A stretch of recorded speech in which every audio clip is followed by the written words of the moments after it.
Here's a bit of Christmas cheer. 1981 HJ47. She's a doozy.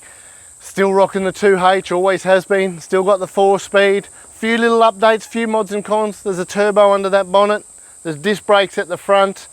And the current owner, Campbell, he's had it for a few years. It's not the first time we've seen it rocking here at Christmas with a few sprinkles on it. And he's done a bit to it. It came, if you notice the length of it, it's a bit longer than your normal one.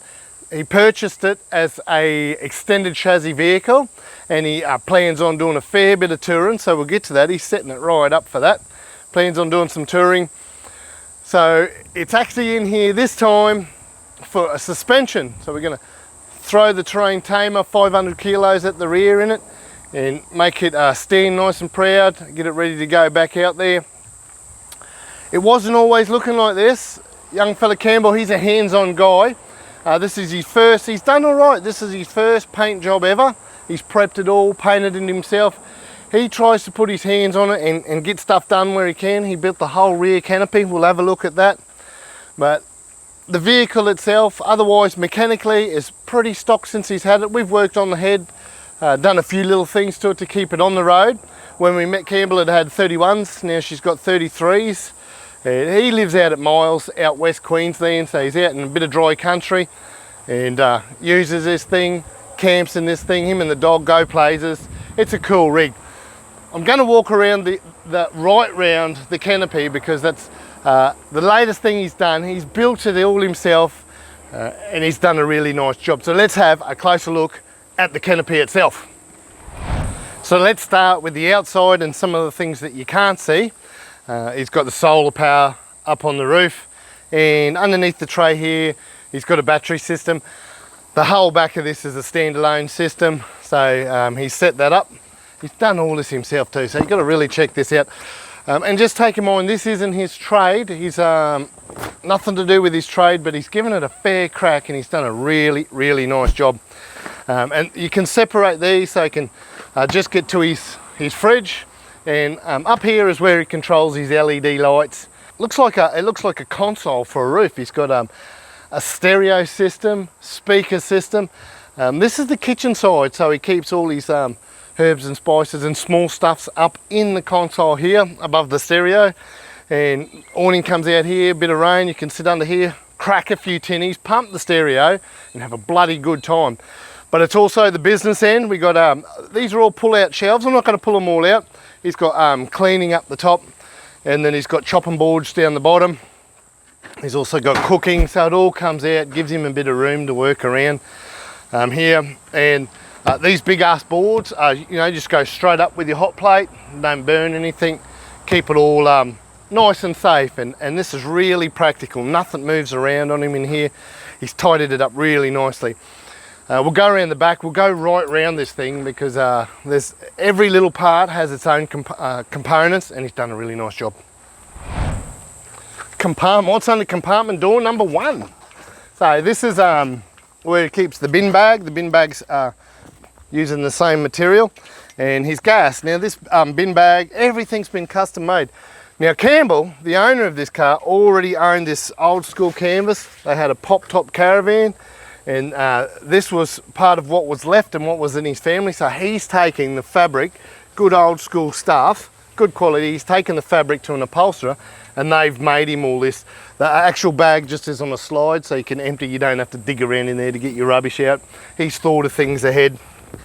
And he lives in here. So there's, when he's camping, so this is all midgy, mosquito proof. And out the back, it's basically tools and recovery at the back, and you can also see the max tracks. Access to the rear of the bed. He keeps his luggage in here so he can just pull it out overnight and sleep on. That's a double bed, so he can sleep on there. So easy access to everything, and there's more going on around the side. So this is where he carries the step, gets into bed. He did say he's not finished. He's going to put some insulation up the top there to cool it down, but you can open it. If there's no mosquitoes or it's not too bad, he leaves it open like this, lets the fresh air in there. And this is for more personal items, double drawers. They go right through the length of of the double bed, so there's quite a bit of storage in there. He's really utilised the extended chassis and the size of this tray. It's a real tourer.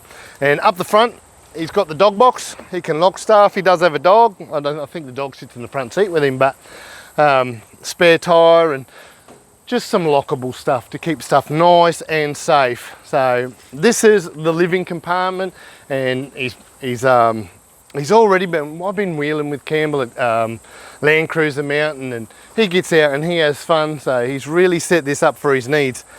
A lot of custom stuff going inside. Again, he's built stuff inside, a little bit quirky, but very, very cool.